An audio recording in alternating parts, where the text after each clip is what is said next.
चलो तो बच्चों फिर से आप रेडी हो जाइए तैयार। क्लास 10 के बच्चे, रक्त और पहला क्वेश्चन है, रक्त और तलवार की नीति किसने अपनाई थी? ऑप्शन ए है मेजनी, बी है काउंट काबूल, सी है गैरीवाल्डी और डी है बिस्मार्क। जल्दी बताइए। रॉन्ग आंसर है गैरीवाल्डी, तो वह पेशे से नाविक था वो। आप जानते हैं ये डी है बिस्मार्क। यानी जर्मनी का जो ब्लड एंड आयरन की जो नीति है, इसको रक्त और लौह की भी नीति कहते हैं, पॉलिसी कहते हैं। तो इसको जो है आपको बिस्मार्क ने अपनाई थी, ठीक है। और बिस्मार्क नेक्स्ट है क्वेश्चन, 1830 की क्रांति के बाद फ्रांस में किस प्रकार का शासन स्थापित हुआ था? फ्रांस में जो 1830 की जो क्रांति हुई थी, उस फ्रांस में 1830 की क्रांति में कौन सा राज स्थापित हुआ था? पहला है संघीय शासन व्यवस्था, बी है संवैधानिक राजतंत्र, सी है गणराज और डी है अधिनायक। गणराज।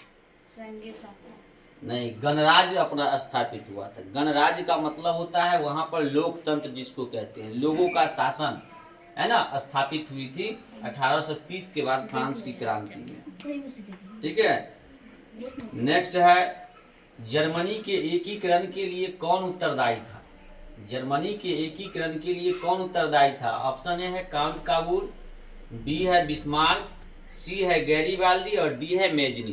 काउंट काबूल। मेजनी नहीं, जर्मनी का जब भी एकीकरण होगा तो वो बिस्मार्क है, याद रखिएगा। तो इसका क्या होगा? बिस्मार्क होगा, ठीक है। इसका क्या गणराज्य है और इसका भी बिस्मार्क है। जर्मनी का एकीकरण का वास्तुकार बिस्मार्क ही था। इटली के एकीकरण में निम्न में से किसका संबंध नहीं है? अब ये इटली का एकीकरण है, इटली के एकीकरण में किसका संबंध नहीं था? बताइए जल्दी। हाँ, वेरी गुड, बिस्मार्क का नहीं था, ठीक है, क्योंकि यह जर्मनी के एकीकरण से, ये सही है। मेजनी था, काबूल था, गैरीवाल्डी था, लेकिन बिस्मार्क नहीं था। बिस्मार्क जर्मनी के एकीकरण का यह वास्तुकार है। इटली और जर्मनी के एकीकरण के विरुद्ध निम्न में से कौन था? पहला ऑप्शन है इंग्लैंड, दूसरा है रूस, सी है ऑस्ट्रेलिया और डी है पर्सा। इंग्लैंड। रूस नहीं है बेटा, ये गलत जवाब। ये है ऑस्ट्रेलिया है। ऑस्ट्रेलिया जो था इसके विरुद्ध था, ठीक है। इटली और जर्मनी के एकीकरण के विरुद्ध था, ये ऑस्ट्रेलिया नहीं चाहता था, है ना, ये एक साथ हो। नेक्स्ट है, जर्मनी के एकीकरण का प्रमुख वास्तुकार कौन था? ए में है मेजनी, बी है गैरीवाल्डी, सी लेनिन और डी बिस्मार्क।